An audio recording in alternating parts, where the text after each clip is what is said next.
Hello guys, ഞാൻ സുൽഫത്ത്. നിങ്ങൾ എൻ്റെ മുഖത്ത് മൂക്കിന് മുകളിലും കണ്ണിന് താഴെയൊക്കെ ആയിട്ട് കുറേ സ്കാർസ് കാണുന്നില്ലേ? നിങ്ങൾക്ക് കുറച്ചുകൂടി കാണാൻ പറ്റുമായിരിക്കും, ഇവിടെയും ഇവിടെയും ഇവിടെയൊക്കെ. അപ്പോൾ ഇന്ന് ഞാൻ പറയുന്നത് ഈ സ്കാർസൊക്കെ എങ്ങനെ വന്നു, ആ ഒരു ഇൻസിഡൻ്റാണ് ഞാൻ ഇന്ന് പറയാൻ പോകുന്നത്. അപ്പോൾ നിങ്ങൾ വിചാരിക്കും ഇതൊക്കെ എന്തിനാണ് ഞാൻ നിങ്ങളോട് പറയുന്നതെന്ന്. അതിൻ്റെ കാരണം എന്ന് വെച്ചാൽ, ഞാൻ യൂട്യൂബിൽ എന്തെങ്കിലും ഒരു വീഡിയോ ഇട്ടാൽ എനിക്കാകെ 2-3 കമൻസൊക്കെയാണ് വരാറ്. ഈ 2-3 കമൻസിൽ ഒരു കമൻറ്റ് എന്താണെങ്കിലും മൂക്കിന് മുകളിൽ എന്ത് പറ്റി, കണ്ണിന് താഴെ എന്ത് പറ്റി എന്നുള്ള ക്വസ്റ്റ്യൻസാണ്. പിന്നെ അതുമാത്രമല്ല, എൻ്റെ ഫ്രണ്ട്സ് അവരെല്ലാം ഈ ഇൻസിഡൻറ്റ് അറിയുന്നത് ഇൻസ്റ്റഗ്രാമിൽ ഞാനൊരു പോസ്റ്റ് ഇട്ടിട്ടുണ്ടായിരുന്നു, അതുവഴിയാണ്. അപ്പോൾ അതിന് ഫോളോ അപ്പ് ആയിട്ട് അവരെല്ലാവരും എന്നോട് ചോദിക്കുന്നത് എന്ത് പറ്റി, എങ്ങനെ സംഭവിച്ചതാണ്, ഇപ്പം എങ്ങനെയുണ്ട്, ഇതൊക്കെ ചോദിച്ച് എനിക്ക് ധാരാളം മെസ്സേജസ് വരാറുണ്ട് എല്ലാ ദിവസവും. പിന്നെ അതുമാത്രമല്ല, ഇത് എൻ്റെ ലൈഫിൽ വെച്ച് നോക്കുകയാണെങ്കിൽ ഈ ഇൻസിഡൻറ്റിന് ശേഷം എൻ്റെ കുറേ കാര്യങ്ങൾ മാറി. അതായത് ലൈഫിനെ ഞാൻ നോക്കിക്കാണുന്ന വേദന മാറിയെന്ന് പറയാം. പിന്നെ അതുമാത്രമല്ല, നമ്മൾ ഹെൽത്തിയാണ്, നമ്മൾ യങ് ആണ്, നമുക്കൊന്നും വരത്തില്ല എന്നുള്ളൊരു ഓവർ കോൺഫിഡൻസ് ഉണ്ടല്ലോ, അതെല്ലാം പോയി. ഇപ്പോൾ എപ്പോൾ വേണമെങ്കിലും എന്ത് സംഭവിക്കാം എന്നുള്ളത് ഞാൻ ശരിക്കും റിയലൈസ് ചെയ്തൊരു സിറ്റുവേഷൻ ആയിരുന്നു ഈ ഇൻസിഡൻറ്റ്. അപ്പോൾ ഇത് എങ്ങനെയാണ് സംഭവിച്ചതെന്നും എന്താ പറ്റിയെന്നൊക്കെ ഞാൻ പറയാം. ഈ ഇൻസിഡൻറ്റ് സംഭവിക്കുന്നത് ജൂലൈ 3 ഏർലി മോർണിംഗ് ആണ്. ജൂലൈ 4 എൻ്റെ പിറന്നാളാണ്. അപ്പോൾ ആ ആഴ്ച ഞാൻ ശരിക്കും കുറേയധികം പ്ലാൻ ചെയ്ത് പുതിയ ഡ്രസ്സൊക്കെ മേടിച്ച് പിന്നെ ഫ്രണ്ട്സിനോടൊക്കെ പറഞ്ഞ് ഒരു ഫോട്ടോഷൂട്ടൊക്കെ പ്ലാൻ ചെയ്ത് ഇങ്ങനെ ഇരിക്കുമായിരുന്നു. അപ്പോൾ അങ്ങനെ ജൂലൈ 2 ഞാനപ്പോൾ ഡ്യൂട്ടി കഴിഞ്ഞ് വരുന്നു. അന്ന് ഞാൻ താമസിക്കുന്ന സ്ഥലത്ത് ഞാൻ ഒറ്റയ്ക്കാൻ ഉണ്ടായിരുന്നുള്ളൂ. അപ്പോൾ ഡ്യൂട്ടി കഴിഞ്ഞ് വന്നപ്പോൾ തന്നെ ഞാൻ വരുന്ന വഴി ഇവിടെ ഒരു കടയിൽ കയറിയിട്ട് ഷവർമ മേടിച്ച്, കടയുടെ പേരൊന്നും ഞാൻ പറയുന്നില്ല, എന്നിട്ടത് ഞാൻ രാത്രി കഴിച്ചു. അങ്ങനെ ഒരു 9-9:30 ഒക്കെ ആയപ്പോഴത്തേക്ക് ഞാനന്ന് ഉറങ്ങാൻ വേണ്ടി പോയി. ബിക്കോസ് ഞാൻ ഭയങ്കര ടയേർഡായിരുന്നു. പിന്നെ ഭക്ഷണം കഴിച്ചു, പിന്നെ ആരുമില്ല. അപ്പോൾ അടുത്ത ദിവസം വീണ്ടും ഡ്യൂട്ടിക്ക് പോകണം. അപ്പോൾ ഞാൻ വിചാരിച്ചു ഓക്കെ നേരത്തെ കിടക്കാം. അങ്ങനെ ഞാൻ നേരത്തെ കിടക്കാൻ വേണ്ടി പോയി. അങ്ങനെ ഞാൻ ഉറങ്ങിത്തുടങ്ങി. ഒരു 2:40 2:40 AM ആയപ്പോൾ, അതായത് 3 ഏർലി മോർണിംഗ് 2:40 AM ആയപ്പോൾ പെട്ടെന്ന് ഞാൻ ഉറക്കത്തിൽ എണീറ്റപ്പോൾ എനിക്ക് ചെറുതായിട്ടൊരു വയറുവേദന ഉണ്ടായിരുന്നു, എന്തൊരു എപ്പിഗാസ്ട്രിക് പെയിൻ. പിന്നെ അതിൻ്റെ കൂടെ തന്നെ എനിക്ക് ഭയങ്കരമായിട്ട് ഇങ്ങനെ നെഞ്ചിരിപ്പ് അറിയാൻ തുടങ്ങി. അതിന് മെഡിക്കൽ ടേംസിൽ നമ്മൾ പാൽപിറ്റേഷൻ എന്ന് പറയും, അതറിയാൻ തുടങ്ങി. പിന്നെ ഞാൻ പ്രൊഫ്യൂസ് ആയിട്ട് സ്വെറ്റ് ചെയ്യാൻ തുടങ്ങി. ഈ ഫോർഹെഡൊക്കെ ഇങ്ങനെ മൊത്തം വിയർത്ത് നനയാൻ തുടങ്ങി. അപ്പം പിന്നെ ഈ വേദന, അബ്ഡോമിനൽ പെയിൻ പെട്ടെന്ന് തന്നെ കുറച്ച് കൂടുന്ന പോലെ എനിക്ക് തോന്നി. അപ്പോൾ ഞാൻ നേരെ തന്നെ വാഷ്റൂമിൽ പോയി. അപ്പോൾ ഞാൻ വിചാരിക്കുന്നു നോക്കി വാഷ്റൂമിൽ പോയാൽ ചിലപ്പോൾ ഇനി ഈ അബ്ഡോമിനൽ പെയിൻ മാറുമായിരിക്കും എന്നാണ്. അങ്ങനെ ഞാൻ വാഷ്റൂമിലെത്തി. ഇതൊക്കെ സംഭവിക്കുന്നത് ഇങ്ങനെ ഒരു 2:40 ഞാൻ ഉറക്കത്തിൽ നിന്ന് എണീക്കുന്നു. അപ്പോൾ തന്നെ ഞാൻ ഫോണും എടുത്ത് ഞാൻ വാഷ്റൂമിലോട്ട് പോകുന്നു. അങ്ങനെ ഒരു 2-3 മിനിറ്റ്സൊക്കെ എനിക്ക് ഓർമ്മയുണ്ട്. അപ്പോൾ വാഷ്റൂമിലെത്തിയ സമയത്ത് എനിക്കും ഈ പാൽപിറ്റേഷനും ഈ സ്വെറ്റിങ്ങും ഒക്കെ കണ്ടമാനം അങ്ങോട്ട് കൂടി, എന്നെക്കൊണ്ട് മാനേജ് ചെയ്യാൻ പറ്റാത്ത രീതിയിലായി.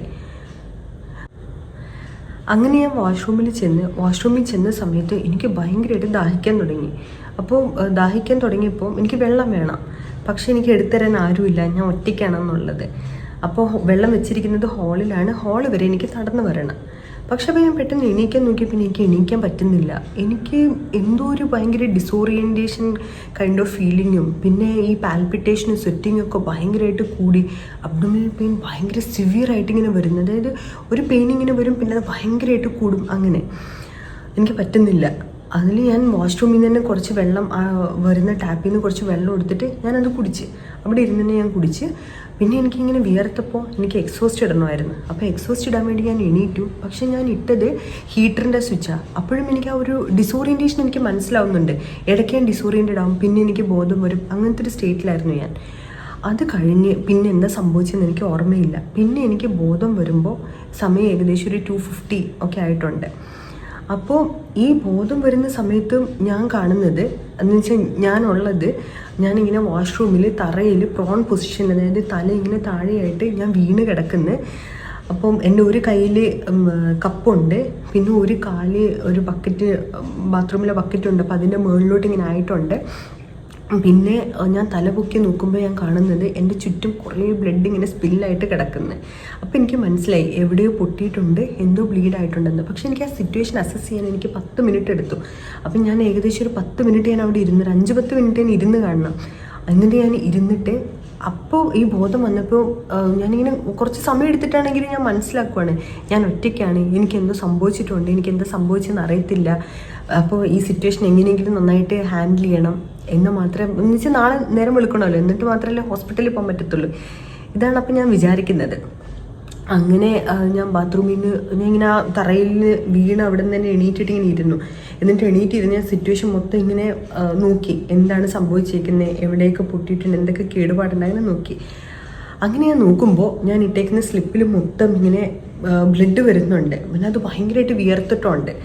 അപ്പം ഫുള്ള് നനഞ്ഞിരിക്കുന്നത്. അപ്പോൾ ഒന്നുകിൽ വിയർത്തതാവാം, അല്ലെങ്കിൽ വാഷ്റൂമിലെ തറയിൽ നിന്ന് വെള്ളം വീണതാവാം, വെള്ളം അങ്ങനെ ആയതാവാം. അപ്പോൾ ഞാൻ നോക്കി, അപ്പം സ്ലിപ്പ് മൊത്തം ഇങ്ങനെ ഫുള്ള് നനഞ്ഞിരിക്കുവാണ്, പ്ലസ് ഇങ്ങനെ ബ്ലഡ് ഒലിച്ചുകൊണ്ടിരിക്കുക. അപ്പോൾ ഞാൻ ഇങ്ങനെ തൊട്ട് നോക്കി എവിടെ നിന്നാണ് ഈ ബ്ലഡ് വരുന്നത്. ഞാൻ ഇങ്ങനെ ലിപ്സിൻ്റെ അവിടെ നോക്കിയപ്പോൾ അവിടെ കുഴപ്പമൊന്നുമില്ലെന്ന് കണ്ട്. പിന്നെ ഞാനിങ്ങനെ മൂക്കിൻ്റെ അവിടെ തൊട്ട് നോക്കിയപ്പോൾ മൂക്കിൻ്റെ പുറത്ത് എനിക്ക് ഭയങ്കരമായിട്ട് വേദന എടുക്കുന്നുണ്ട്. മൂക്കിനകത്ത് നിന്ന് ഇങ്ങനെ ബ്ലഡ് ഇങ്ങനെ ഡ്രോപ്പ് ബൈ ഡ്രോപ്പായിട്ട് വരുന്നുണ്ട്. അപ്പം ഞാൻ അവിടെ എണീറ്റിരുന്ന് എന്നിട്ട് ഞാനിങ്ങനെ ഒന്ന് ഉറപ്പ് വരുത്തി, ഇനി ഞാൻ എണീറ്റാൽ ഞാൻ വീഴത്തില്ല. എനിക്കെന്തോ സംഭവിച്ചെന്ന് എനിക്ക് മനസ്സിലാവുന്നുണ്ട്, പക്ഷെ എന്താണെന്ന് എനിക്ക് പറയാൻ പറ്റുന്നില്ല. അപ്പോൾ പിന്നെ ഞാൻ നോക്കുന്നത് എന്ന് വെച്ചാൽ എനിക്ക് എണീക്കാൻ പറ്റുമെന്നാണ്. അതായത് എനിക്ക് വല്ല സ്ട്രോക്കോ CV അങ്ങനെ എന്തെങ്കിലും വന്നേ ആയിരിക്കും എന്നൊക്കെ എനിക്ക് സംശയമായി. കാരണം ഭയങ്കര പാൽപിറ്റേഷൻ വന്നു. പിന്നെ എണീക്കാൻ നോക്കുന്ന സമയത്ത് എനിക്ക് ഭയങ്കരമായിട്ടുള്ളൊരു വേദന. എണീക്കാൻ പറ്റുന്നുണ്ട്, പക്ഷെ എനിക്ക് മനസ്സിലാവുന്നില്ല, ഞാൻ എണീക്കുന്നത് എനിക്ക് മനസ്സിലാവുന്നില്ല. അങ്ങനെ ഞാൻ എണീറ്റിട്ട് വാഷ്റൂമിൽ സൈഡിൽ തന്നെ ഒരു വലിയ മിററുണ്ട്. അപ്പോൾ ഞാൻ ആ മിററിലോട്ട് ഇങ്ങനെ തിരിഞ്ഞു നോക്കി. മിററിലോട്ട് തിരിഞ്ഞു നോക്കുമ്പോൾ ഞാൻ ഇത് തന്നെ കാണുന്നത്, സ്ലിപ്പ് മൊത്തം നനഞ്ഞിരിക്കുന്നു, പിന്നെ നിറച്ച് ബ്ലഡുണ്ട്, പിന്നെ മൂക്കിൻ്റെ ഇവിടെ ഒരു മുറിവുണ്ട്. ഈ മുറിവിനകത്തുനിന്ന് ഇങ്ങനെ ബ്ലഡ് വന്നുകൊണ്ടിരിക്കുന്നുണ്ട്, പ്ലസ് മൂക്കിനകത്തുനിന്നും ബ്ലീഡ് ചെയ്യുന്നുണ്ട്. മൂക്കിനകത്തുനിന്ന് ബ്ലീഡ് ചെയ്യുന്നുണ്ട്, അതിൻ്റെ കൂടെ തന്നെ ഇങ്ങനെ കുറച്ച് മ്യൂക്കസ് വരുന്നുണ്ട്. അപ്പോൾ അത് മ്യൂക്കസ് ആണോ അതോ വാട്ടറി കൺസിസ്റ്റൻസി ആണോ എന്ന് എനിക്ക് മനസ്സിലാവുന്നില്ല. അപ്പോൾ പെട്ടെന്ന് എൻ്റെ തലയിലോട്ട് എനിക്കിങ്ങനെ ഓർമ്മ വരുവാണ്. എന്ന് വെച്ചാൽ ചിലപ്പോൾ നിൻ്റെ ബ്രെയിനിൻ്റെ ആൻറ്റീരിയർ ക്രീനിയൽ ഫോസയുടെ ഫ്ലോർ പൊട്ടിക്കാണും, അങ്ങനെ നിനക്ക് CSF റൈനോറി, അതായത് തലച്ചോറിനകത്തുള്ള CSF എന്ന് പറഞ്ഞ ഫ്ലൂയിഡ് വരുവാണെന്ന് എനിക്ക് സംശയം. അങ്ങനെ ഞാൻ എങ്ങനെയൊക്കെയോ ഞാൻ വാഷ്റൂമിൽ നിന്ന് റൂമിലോട്ട് വന്ന് ഞാനിങ്ങനെ വാളിലും ഡോറിലൊക്കെ പിടിച്ച് വന്നത് എനിക്കിപ്പോഴും ഓർമ്മയുണ്ട്. ഇതുപോലത്തെ ഒരു സിറ്റുവേഷനിൽ ഞാൻ ഇതുവരെ എനിക്ക് ഇങ്ങനത്തെ ഒരു സിറ്റുവേഷൻ ഉണ്ടായിട്ടില്ല. കിടക്കുമ്പോഴോ അല്ലെങ്കിൽ ഇതിനു മുമ്പ് ഒരിക്കൽ പോലും ഞാൻ വിചാരിച്ചിട്ടില്ല എനിക്ക് ഇങ്ങനത്തെ ഒരു അവസ്ഥ വരുമെന്ന്.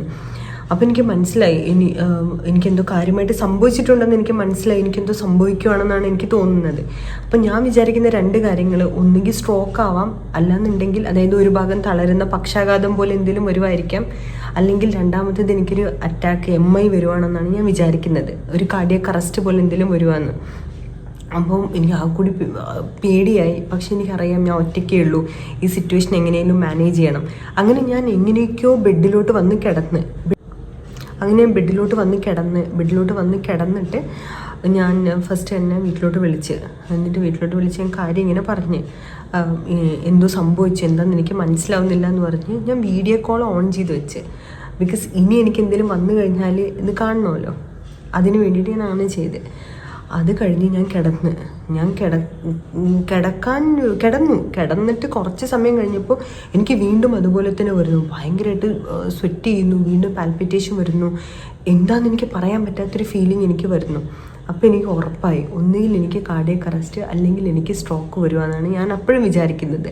പിന്നെ മൂക്കിനകത്ത് നിന്ന് ബ്ലഡ് വന്നുകൊണ്ടിരിക്കുന്നുണ്ട്. അത് എനിക്കൊരു കർച്ചീഫ് കിട്ടി, പിന്നെ ഞാൻ പുതയ്ക്കുന്ന ബെഡ്ഷീറ്റ് ഉണ്ടായിരുന്നു, അതും വെച്ച് ഞാൻ ഇങ്ങനെ അമർത്തി പിടിച്ചിട്ടുണ്ട്. ഈ 2ാമത്തെ എപ്പിസോഡ് വന്നപ്പോൾ എനിക്ക് ശരിക്കും തോന്നി, ഇനി ഞാനിവിടെ കിടന്നാൽ, ഒറ്റയ്ക്ക് ആരും ഇല്ലാതെ ഈ രാത്രി ഇവിടെ നിന്നാൽ ചിലപ്പോൾ നേരം വെളുക്കുമ്പോൾ ഞാൻ ഉണ്ടാകത്തില്ല, എനിക്ക് എന്തെങ്കിലും സംഭവിക്കും. അപ്പോൾ ഇപ്പം എനിക്ക് എത്തിപ്പെടേണ്ടത് ഹോസ്പിറ്റലിലാണ്, എങ്ങനെയെങ്കിലും ഹോസ്പിറ്റലിൽ എത്തണം. പക്ഷെ എനിക്ക് ഹോസ്പിറ്റലിലോട്ട് എത്തണമെന്ന് എനിക്കറിയാം, പക്ഷെ അതിന് ആരെങ്കിലും ഹെൽപ്പിന് വിളിക്കാനോ അല്ലെങ്കിൽ ഹോസ്പിറ്റലിൽ വിളിച്ചിട്ട് അവിടുന്ന് ആംബുലൻസ് വിടാൻ പറയാനോ ഇതിനൊന്നും എനിക്ക് ബോധം വരുന്നില്ല. ഞാൻ ഭയങ്കര ഒരു ഡിസോറിയൻറ്റഡ് സ്റ്റേറ്റിലായിരുന്നു. എനിക്ക് ആകെ എൻ്റെ തലയിൽ വരുന്നത് എങ്ങനെയെങ്കിലും ഹോസ്പിറ്റലിൽ പോകണം, അടുത്തൊരു എപ്പിസോഡ് വരുന്നതിന് മുമ്പ് ഹോസ്പിറ്റലിലോട്ട് എത്തണം, ഇതാണ് ഞാൻ വിചാരിക്കുന്നത്. അങ്ങനെ ഞാൻ എങ്ങനെയൊക്കെയോ ഫോണിൽ ഊബർ എടുത്തു. അതൊക്കെ എങ്ങനെ ഞാൻ ചെയ്തതെന്ന് എനിക്കിപ്പോഴും ഓർമ്മയില്ല. പക്ഷെ ഞാൻ ഊബർ ബുക്ക് ചെയ്തിട്ടാണ് ഞാൻ പോയത്. ഞാൻ എങ്ങനെയോ ഫോൺ എടുത്തു, അതിൽ ഊബർ ബുക്ക് ചെയ്തു. ഊബർ അപ്പം തന്നെ വന്നു. എനിക്ക് തോന്നുന്നു ഒരു 5 മിനിറ്റ്സിനുള്ളിൽ ഊബർ വന്നു. അങ്ങനെ ഞാൻ വാതിലൊക്കെ ലോക്ക് ചെയ്ത്, ഞാൻ ഡ്രസ്സ് മാറി വാതിലൊക്കെ ലോക്ക് ചെയ്ത് ഞാൻ എങ്ങനെയൊക്കെ പിടിച്ച് ലിഫ്റ്റിലോട്ട് എത്തി. ലിഫ്റ്റിൽ നിന്ന് ഞാൻ താഴെ ഇറങ്ങി. അങ്ങനെ ഞാൻ ഊബറിലോട്ട് കയറി. ഊബറിലോട്ട് കയറിയപ്പോൾ അപ്പോൾ എനിക്കൊരു സമാധാനമായി. അറ്റ്ലീസ്റ്റ് ഒരാളുണ്ടല്ലോ എന്നെ കാണാനിപ്പോൾ. എനിക്ക് എന്തെങ്കിലും സംഭവിച്ചു കഴിഞ്ഞാലും അയാൾക്കറിയാലോ അയാളുണ്ടല്ലോ എന്നെ രക്ഷപ്പെടുത്താൻ. അങ്ങനത്തെ ഒരു തോട്ടായി എനിക്ക്. അങ്ങനെ ഞാൻ കയറിയ പാടി ഞാൻ ആ ഡ്രൈവറോട് പറഞ്ഞു, എനിക്ക് എന്തോ സംഭവിച്ചു, എന്താണെന്ന് എനിക്കറിയത്തില്ല, എന്നെ നിങ്ങൾ ലിസി ഹോസ്പിറ്റലിലെ കാഷ്വാലിറ്റിയിലാണ് കൊണ്ടെത്തിക്കേണ്ടത്. അപ്പോൾ ഇത് കേട്ടപ്പോൾ ചേട്ടൻ ഒന്നും നോക്കാണ്ട് പിന്നെ ചേട്ടൻ സിഗ്നലൊക്കെ കട്ട് ചെയ്ത് ഈ ഊബർ ഡ്രൈവർ പെട്ടെന്ന് കാറെടുത്ത് ലിസിയിലെത്തിയിട്ട് അപ്പം എത്തുന്നതോടുകൂടി ഈ ഡ്രൈവർ ഇങ്ങനെ അവിടുത്തെ കാഷ്വാലിറ്റിയുടെ ഫ്രണ്ടിൽ നിൽക്കുന്ന സ്റ്റാഫിനോട് പറയുന്നുണ്ട്, ബാക്കിൽ പേഷ്യൻ്റ്. പക്ഷെ അപ്പോഴത്തേക്കൊക്കെ എനിക്ക് കുറച്ചൊരു ഓറിയൻറ്റേഷൻ വന്ന പോലെ എനിക്ക് തോന്നുന്നു. കാരണം ഊബറിൽ ഞാൻ ഗൂഗിൾ പേ വഴി ഞാൻ പേ ചെയ്തു അയാൾക്ക്. അതൊക്കെ എനിക്ക് എങ്ങനെയും ഞാൻ ചെയ്തു, പക്ഷെ എങ്ങനെയാണ് ചെയ്തതെന്ന് എനിക്ക് അറിയത്തില്ല. അങ്ങനെ അവിടെ ഇറങ്ങിയിട്ട് അവരൊരു വീൽ ചെയർ തന്നു. അപ്പോൾ വീൽ ചെയറിൽ ഇരുന്നിട്ട് ഞാൻ അകത്തോട്ട് കയറി. അപ്പം ഡോക്ടർ വന്നു, കാഷ്വാലിറ്റിയിലുണ്ടായിരുന്ന ആർഎംഒ വന്നു. അപ്പോൾ ആർഎംഒ വന്നിട്ട് എന്നോട് ചോദിച്ചാൽ എന്താ പറ്റും. അപ്പോൾ ഞാൻ പറഞ്ഞു, എനിക്ക് എന്താ സംഭവിച്ചതെന്ന് എനിക്കറിയത്തില്ല, ഞാനിങ്ങനെ ബാത്റൂമിൽ ലോസ് ഓഫ് കോൺഷ്യസ്നെസ് ആയിട്ട്, അതായത് ബോധം ഇല്ലാണ്ട് വീണു. ഞാൻ ഇങ്ങനെ എനിക്ക് ബോധം വരുമ്പോൾ ഞാൻ തറയിൽ കിടക്കുന്നതാണ് കാണുന്നത്, എന്താ സംഭവിച്ചതെന്ന് എനിക്കറിയത്തില്ല ഞാൻ പറഞ്ഞു. അപ്പോൾ അവരെന്നെ കിടത്തി വൈറ്റൽസൊക്കെ ചെക്ക് ചെയ്തു. വൈറ്റൽസിലൊന്നും വലിയ കുഴപ്പമില്ല, അതായത് ബിപിയും പൾസും സാച്ചുറേഷനൊന്നും വലിയ പ്രശ്നമില്ല. പിന്നെ അപ്പോഴത്തേക്ക് എൻ്റെ പാൽപിറ്റേഷനും സ്വെറ്റിങ്ങും അബ്ഡോമിനൽ പെയിനും എല്ലാം പോയിട്ടോ. ഒരു CT എടുക്കാം, അങ്ങനെ എനിക്കൊരു പെയിൻ കില്ലർ തന്നു, ഒരു ക്യാനിലേക്ക് ഇട്ടൊരു പെയിൻ കില്ലർ തന്നു. അപ്പോഴത്തേക്ക് അന്ന് ഡ്യൂട്ടിയിലുണ്ടായിരുന്ന ഞങ്ങളൊരു സീനിയർ ചേച്ചിയുണ്ട്. അപ്പോൾ ചേച്ചിയും പിന്നെ അന്നത്തെ ഡ്യൂട്ടി കൺസൾട്ടൻ്റൊക്കെ താഴത്തോട്ടേക്ക് വന്ന് അവരെയൊക്കെ കണ്ടപ്പോൾ എനിക്കൊരു സമാധാനമായി. അപ്പോൾ എന്നുവെച്ചാൽ എന്നെ അറിയുന്ന ആൾക്കാരുണ്ടല്ലോ എന്നുള്ളൊരു ഇതായിപ്പോയി എനിക്ക്. അങ്ങനെ പിന്നെ അപ്പം തന്നെ CTയിലോട്ട് ഷിഫ്റ്റ് ചെയ്തു. അപ്പോൾ CT എടുക്കുമ്പോൾ സംശയം ഉണ്ടായിരുന്നത് ബോധമില്ലാതെ വീണതും പിന്നെ ആ സമയത്ത് എനിക്ക് ഓർമ്മയില്ലായിരുന്നല്ലോ.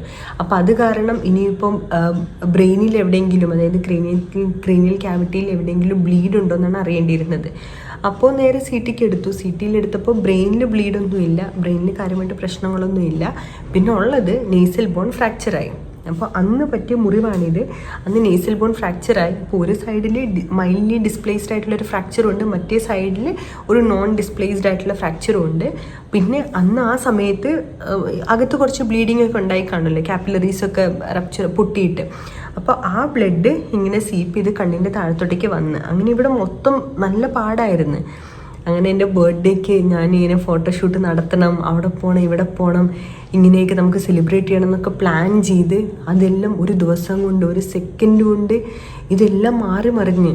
പക്ഷേ പിന്നെ ഫോർത്ത്, അതായത് തേർഡ് അങ്ങനെ രാവിലെ ഒരു എനിക്ക് തോന്നുന്നു ഒരു 6 o'clock 7 o'clock ഒക്കെ ആയപ്പോഴത്തേക്ക് ഹോസ്പിറ്റലിൽ നിന്ന് വീട്ടിലോട്ട് വന്നു. ജസ്റ്റ് ഒബ്സർവേഷനിൽ കിടത്തി, പിന്നെ എന്തെങ്കിലും ഉണ്ടെങ്കിൽ വരാം എന്നുള്ള രീതിയിൽ ഞാൻ തന്നെ പോന്നു. അങ്ങനെ വീട്ടിൽ വന്നു. പിന്നെ ആൻറ്റിബയോട്ടിക് ഉണ്ടായിരുന്നു. ഇനിയിപ്പോൾ അകത്ത് മൂക്കിനകത്ത് എന്തെങ്കിലും ബ്ലീഡോ അങ്ങനെ എന്തെങ്കിലും ഉണ്ടെങ്കിൽ സബ്സൈഡ് ചെയ്യാനുള്ള ആൻറ്റിബയോട്ടിക് ഉണ്ടായിരുന്നു, പെയിൻ കില്ലേഴ്സ് ഉണ്ടായിരുന്നു, ആൻറ്റി ഇൻഫ്ലമേറ്ററി അതെല്ലാം ഉണ്ടായിരുന്നു. അത് കണ്ടിന്യൂ ചെയ്തിട്ട് പിന്നെ ENT OPDയിൽ റിവ്യൂ ചെയ്യാന്നുള്ള പ്ലാനിലാണ് ഡിസ്ചാർജ് ആവുന്നതും ഞാൻ വീട്ടിൽ വരുന്നതൊക്കെ. അങ്ങനെ വീട്ടിൽ വന്നു. തേർഡിന് പുറത്തൊന്നും പോയില്ലെന്ന് തോന്നുന്നു. തേർഡിന് ഫുള്ള് റെസ്റ്റ് ആയിരുന്നു. തേർഡിന് എനിക്ക് ഭയങ്കര പേടിയായിരുന്നു.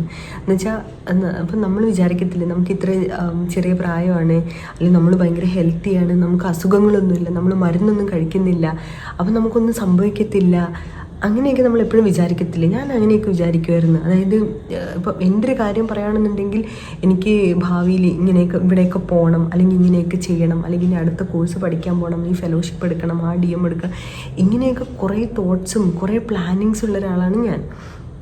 അപ്പോൾ ഇതൊന്നും ഒരു സെക്കൻഡ് സമയം കൊണ്ട് ഇങ്ങനെയൊക്കെ സംഭവിക്കുന്നു, ഇതൊന്നും നടക്കാതെ ഞാൻ പെട്ടെന്ന് മരിച്ചു പോകുന്നൊക്കെ ഉള്ളൊരു പേടിയായി എനിക്ക്.